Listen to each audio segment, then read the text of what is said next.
Good morning बच्चों। हम लोग केमिस्ट्री का चैप्टर 1 प्रथम पढ़ेंगे, क्लास 10th का, बिहार बोर्ड का हिंदी मीडियम में। तो चैप्टर का पहला नाम है रासायनिक अभिक्रिया, रासायनिक अभिक्रिया तथा समीकरण।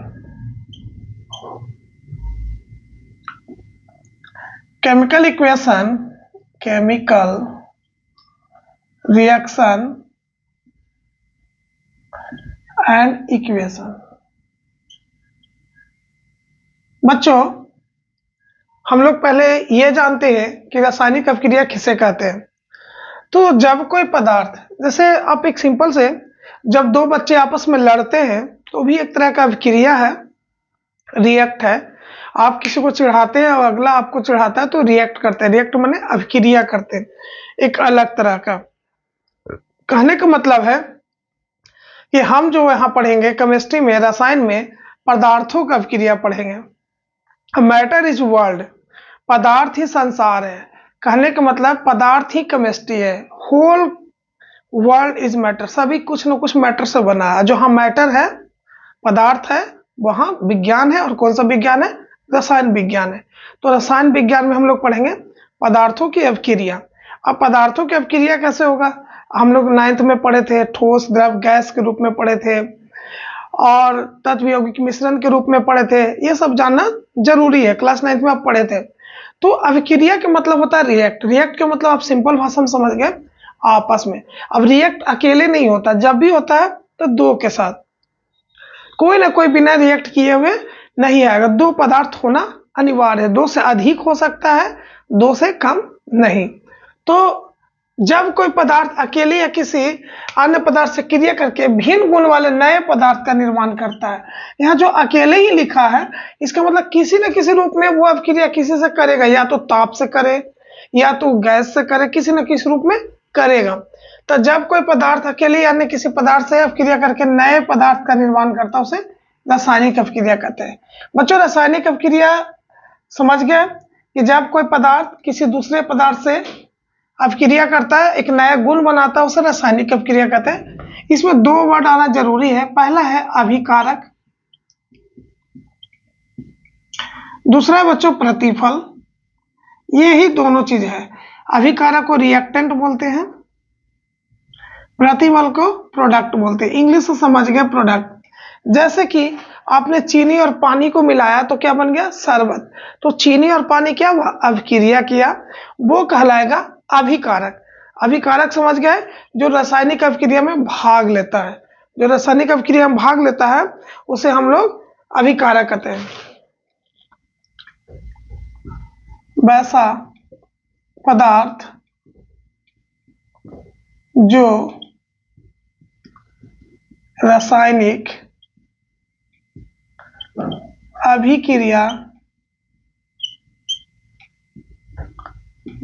लेता है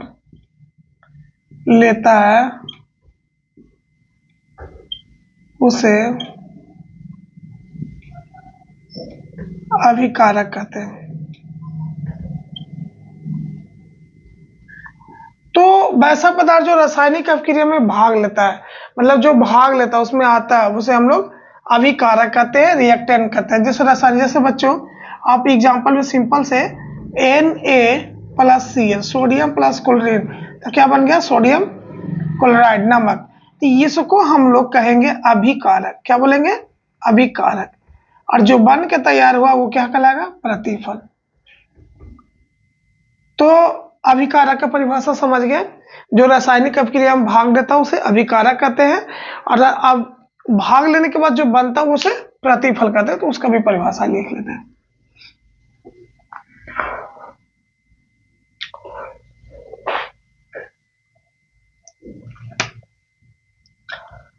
रासायनिक अभिक्रिया करने के बाद जो नए पदार्थ का निर्माण होता है उसे प्रतिफल कहते हैं।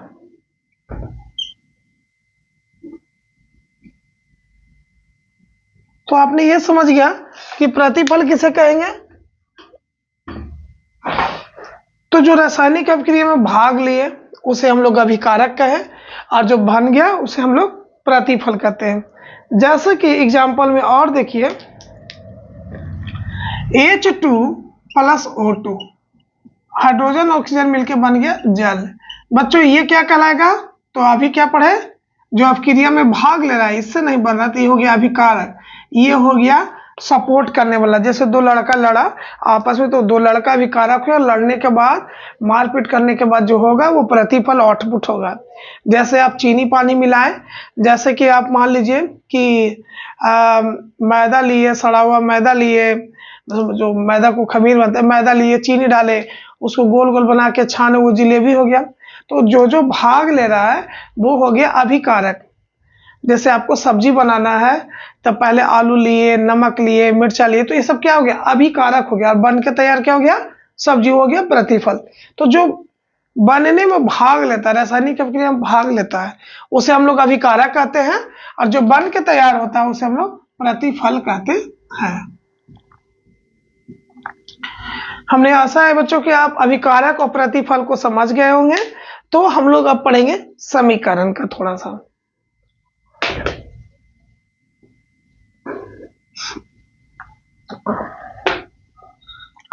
समीकरण पढ़ लेंगे, फिर रासायनिक अभिक्रिया के बारे में फिर और जानेंगे। तो चलिए अभिक्रिया का गुण पढ़ लेते हैं, विशेषता।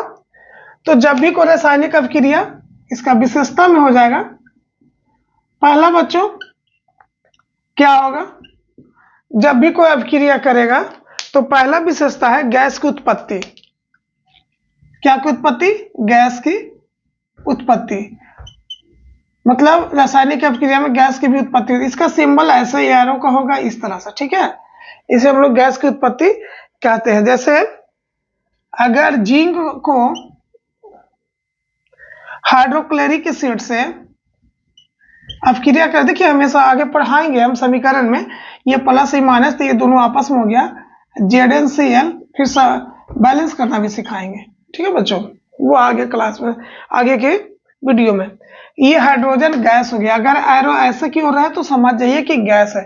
तो पहला अभिक्रिया के विशेषता, रासायनिक अभिक्रिया पहला विशेषता है गैस की उत्पत्ति। ये आगे पढ़ेंगे। ये हो गया आपका विस्थापन अभिक्रिया, पता करेंगे। दूसरा है बच्चों अवक्षेप का बनना। देखिए अवक्षेप क्या होता है? अवक्षेप का बनना।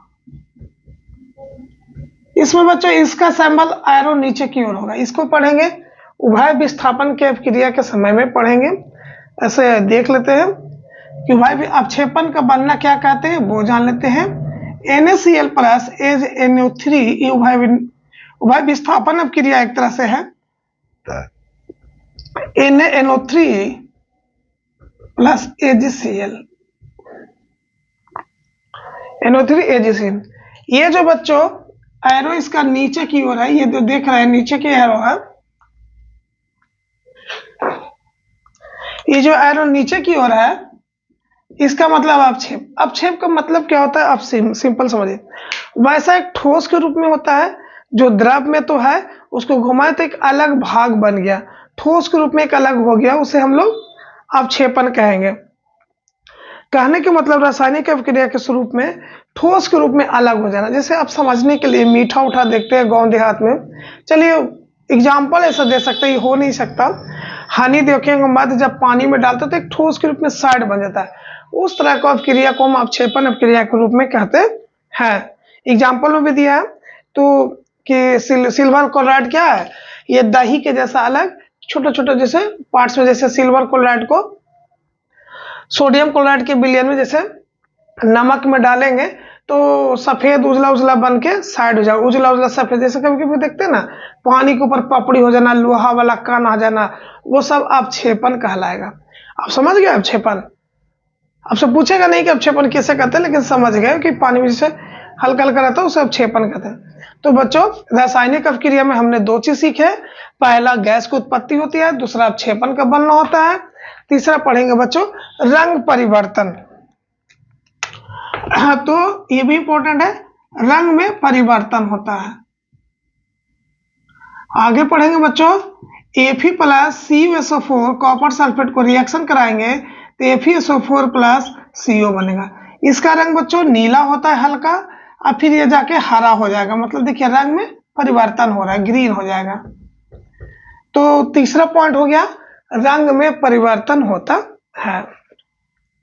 चौथा है बच्चों ताप में परिवर्तन। देखिए ताप में परिवर्तन के लिए तो आप जानते हैं घर में भी हर साल इसका उपयोग होता है। चूना पत्थर को आप देखते हैं, जैसे ही पानी में डालते हैं तो कार्बन डाइऑक्साइड उससे निकलता है, पूछेगा भी तो बहुत हीट होता है, उस समय हाथ नहीं डालिएगा, अगर डालिएगा तो जल जाएगा।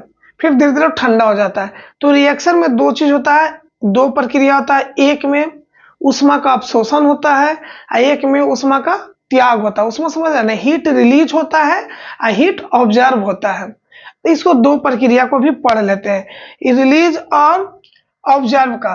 तो चौथा पॉइंट है विशेषता में ताप में परिवर्तन होता है बेटा। तो इसमें बच्चों क्या हो गया, दो तरह का, एक हो गया उष्मा शोषी एक्सोथर्मिक, एक हो गया उष्मा छेपी। उष्मा शोषी और उष्मा छेपी में क्या अंतर है, तो ये उष्मा छेपी के मतलब हो गया ये उष्मा का शोषण करता है, मतलब ग्रहण करता है, शोषण ग्रहण करता है, और ये उष्मा का त्याग करता है।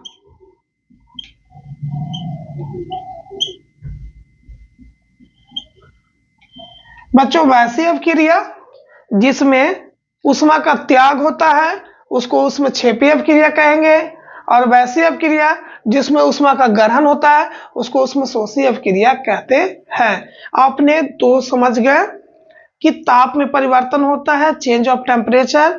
तो एक में हुआ, इसका लिखेंगे कैसे, वैसी रासायनिक अभिक्रिया जिसमें उष्मा का त्याग होता है उसको उष्मा छेपी अभिक्रिया कहते हैं।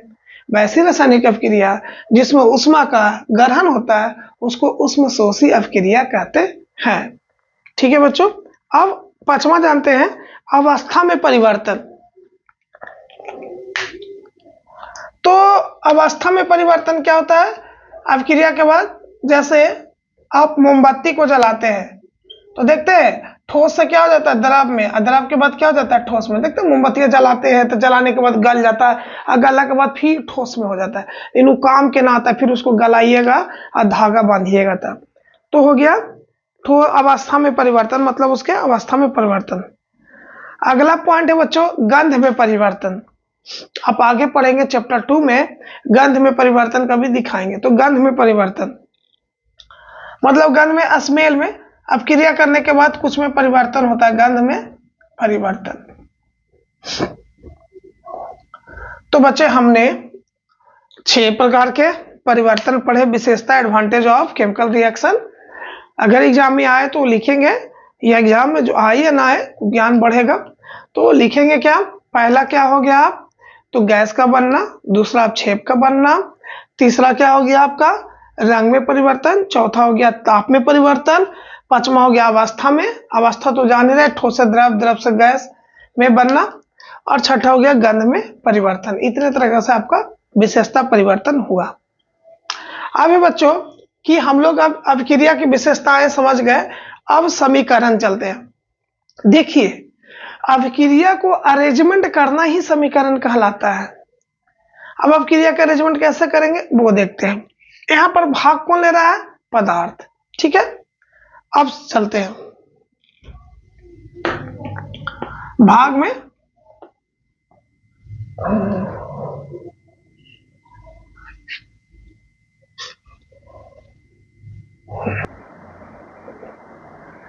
अब देखिए बच्चों रासायनिक समीकरण में हम लोग पढ़ेंगे तो रासायनिक समीकरण क्या है? पहले हम लोग समीकरण समझते हैं कि क्या होता है समीकरण।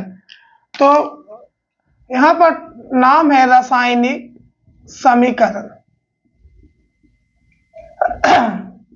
तो समीकरण के मतलब होता है बच्चों अरेंजमेंट करना। अरेंजमेंट अरेंजमेंट समझते हैं आप? जैसे बैलेंस करना समीकरण। जैसे देखिए सिंपल समझने का, अगर किसी दुकानदार के पास जाते हैं और बोलते हैं कि हमको नहाने वाला साबुन दीजिए, फटाक से बोलता है नहाने वाले में कौन सा? तो बोलते हैं इस कंपनी का। तो बोलता है इस कंपनी में कौन सा फ्लेवर? आजकल आता है ना नींबू के, संतरा के, तो फलना बहुत सारे के साबुन आता है, तो निकाल के देता है। तो क्या किया उस समीकरण को अति किया, वो क्या है कि नहाने वाला साबुन इधर रखना है, ये देर सामान इधर रखना है।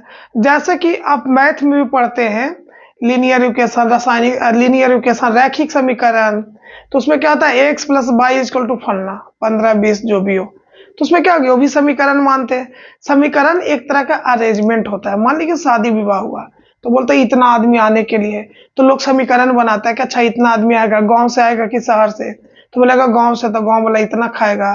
गांव वाला मजबूत होता है ना, तो थोड़ा ज्यादा खाता है। और शहर वाला खाएगा क्या, वो तो दिन भर करता क्या है, तो यहाँ तो कम खाएगा। तो इस तरह से समीकरण बनाता है कि अच्छा इतना आएगा, लड़का का दोस्त इतना आएगा, वो इतना आएगा, वो वहां बैठेगा, वो वहां बैठेगा, सब अरेंजमेंट किया जाता है। तो एक नॉर्मली व्यवहारिक लाइफ में हम लोग अरेंजमेंट करते हैं। यहाँ पर समीकरण की बात है, केमिस्ट्री की बात है, तो यहाँ पदार्थों का समीकरण का अरेंजमेंट करेंगे। अब दो तरह के, अब देखिए मान लीजिए ढेर आदमी आ गया, खाना कम गया, तो क्या होता है अनबैलेंस हो गया। कहे कि मतलब असंतुलित हो गया, मतलब बैलेंस नहीं हुआ, जितना आदमी आया उतना नहीं खिलाए। अब दुकान में जैसे सामान लाने गए और नहीं मिला, तो क्या होगा अनबैलेंस। तो यहाँ दो चीज होगा। रासायनिक समीकरण दो प्रकार के होंगे, एक संतुलित समीकरण, एक असंतुलित। मतलब एक बैलेंस हो गया, चलो ठीक सब काम हो गया, एक अनबैलेंस। अब यहाँ पर बात है कि रासायनिक समीकरण का थोड़ा सा हम और देखते हैं। तो किसी रासायनिक अभिक्रिया में भाग लेने वाले पदार्थ के संकेत एवं सूत्रों की सहायता से, संकेत एवं सूत्रों की सहायता से। अब देखिए बच्चों संकेत एवं सूत्रों की सहायता, अब ये क्या होता है? किसी रासायनिक अभिक्रिया में, अभिक्रिया तो पढ़ लिए, दो पदार्थों या एक पदार्थ भाग लेने वाले पदार्थ के क्या भाग लेंगे? संकेत लेंगे, दूसरा क्या लेंगे? सूत्र लेंगे। पहला तो संकेत लेंगे और दूसरा सूत्र लेंगे। संकेत के मतलब जैसे आपने सोडियम पढ़े, तो सोडियम का संकेत क्या हो गया? Na। ठीक है, या तो उसका संकेत लेंगे या तो सूत्र लेंगे। उस अभिक्रिया को संक्षिप्त निरूपण को रासायनिक समीकरण कहते हैं। मतलब किसी रासायनिक अभिक्रिया में भाग लेने वाले पदार्थ के संकेत या सूत्रों की सहायता से उसको संक्षिप्त में निरूपित करेंगे। क्या में करेंगे? संक्षिप्त में। उसे रासायनिक समीकरण कहते हैं। जैसे ये हो गया, अभी हो गया क्लोराइड, क्लोरीन का Cl हो गया, तो इस तरह से लिखे Na प्लस Cl और फिर हो गया NaCl। तो ये हो गया बच्चों समीकरण, रासायनिक समीकरण। जैसे आप पढ़ते हैं ना x plus Y equal to फलना, ये हो गया समीकरण। समीकरण मतलब अब ये समीकरण को पता करना होगा कि बैलेंस है कि अनबैलेंस है। इसी तरह से बच्चों रासायनिक समीकरण दो प्रकार का हो गया, एक संतुलित रासायनिक समीकरण,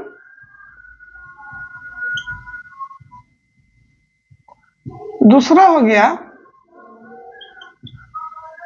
असंतुलित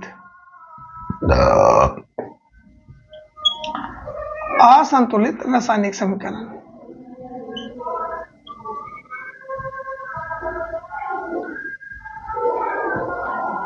बैलेंस केमिकल इक्वेशन। दूसरा हो गया बच्चों अनबैलेंस केमिकल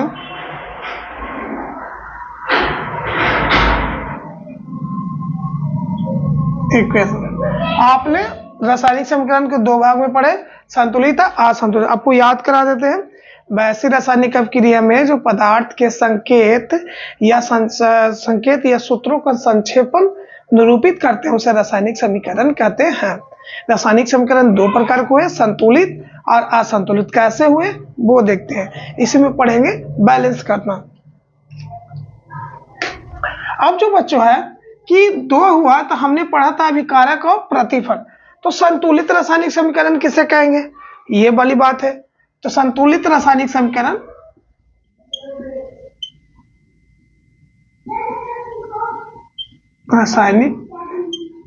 समीकरण से आप क्या समझते हैं, से आप क्या समझते हैं। तो बच्चों अब क्या है, इसका परिभाषा में लिखेंगे वैश्विक रासायनिक समीकरण, वैश्विक रासायनिक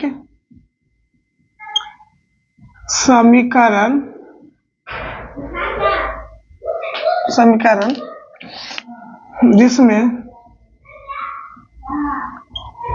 अभिकारक के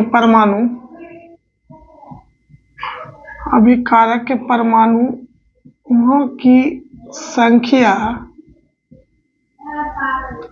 तथा प्रतिफल के परमाणुओं की संख्या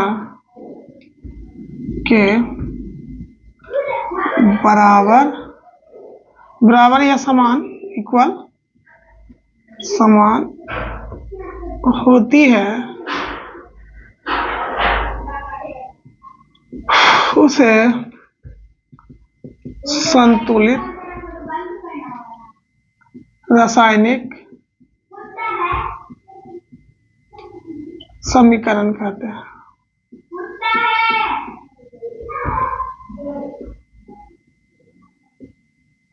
अब देखिए बच्चों कि रासायनिक समीकरण क्या है।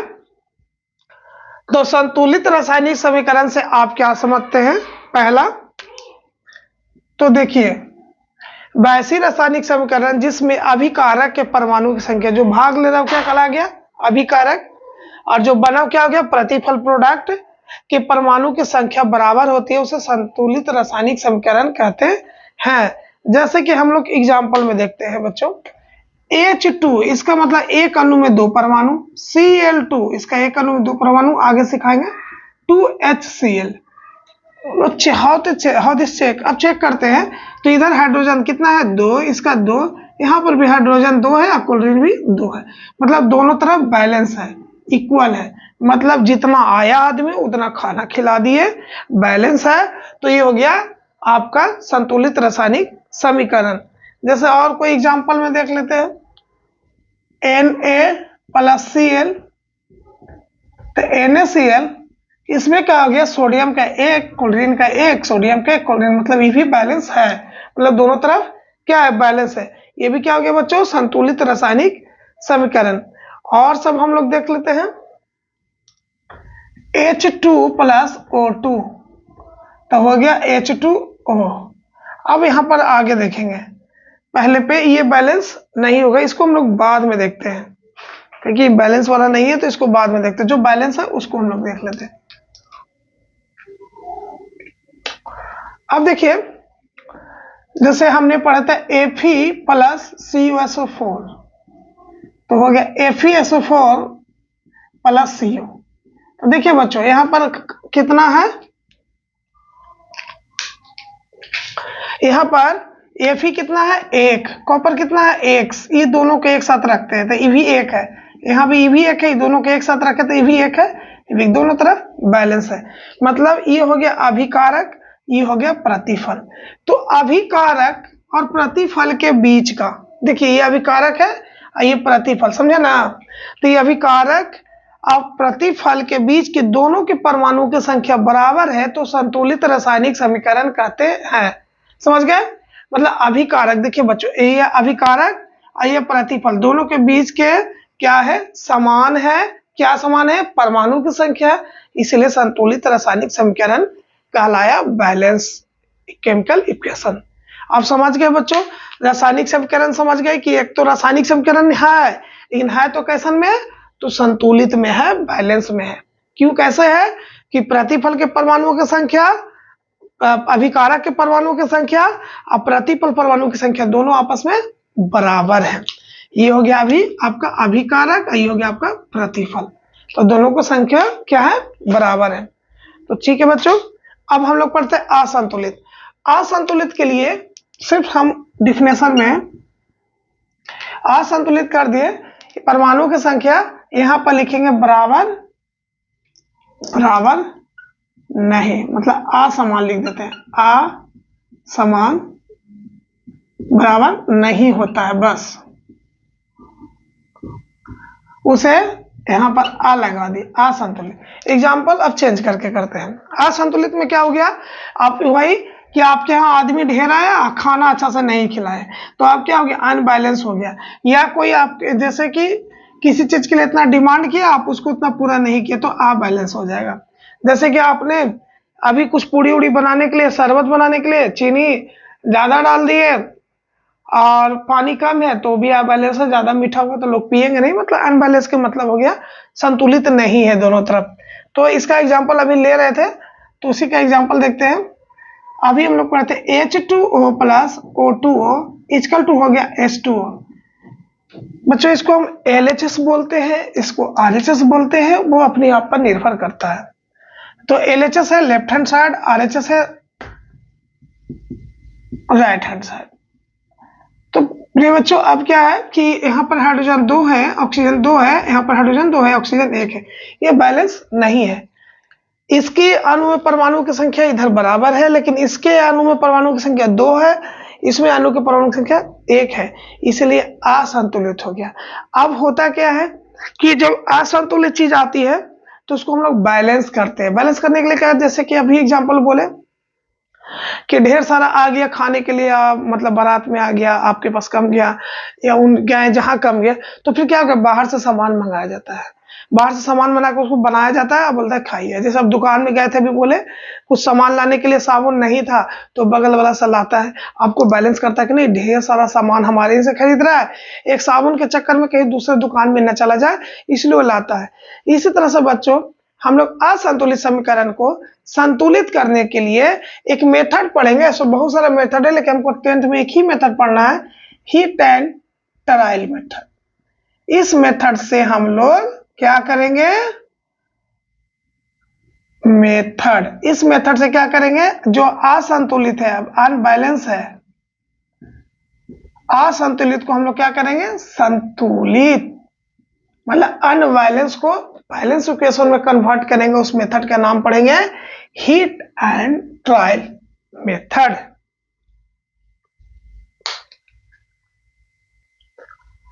तो बच्चों हीट एंड ट्रायल मेथड का अनबैलेंस से बैलेंस करने की क्लास नेक्स्ट वीडियो में आएगा। आपका पहला चैप्टर मैक्सिमम 3 से 4 वीडियो चलेगा, 4 वीडियो में ही कंप्लीट कर देंगे, 4 या 5, मैक्सिमम 5 जाएगा, लेकिन 4 में ही कंप्लीट कर देंगे। पहला चैप्टर आपका कंप्लीट हो जाएगा, दूसरा ऑलरेडी डाउनलोड वीडियो बना हुआ है, चौथा चैप्टर का भी बना हुआ है, तो फिर इसके बाद क्या कर देंगे, तीसरा है, और फिर आपका 5वां और 6ठा है। तो ठीक है बच्चों, वीडियो कैसा लगा कमेंट करें, बच्चों लोग में शेयर करें, और वीडियो देखने के लिए बहुत बहुत धन्यवाद। और जरूर कमेंट जरूर करें, ठीक है, इससे थोड़ा मोटिव मिलता है। जय हिंद, जय भारत।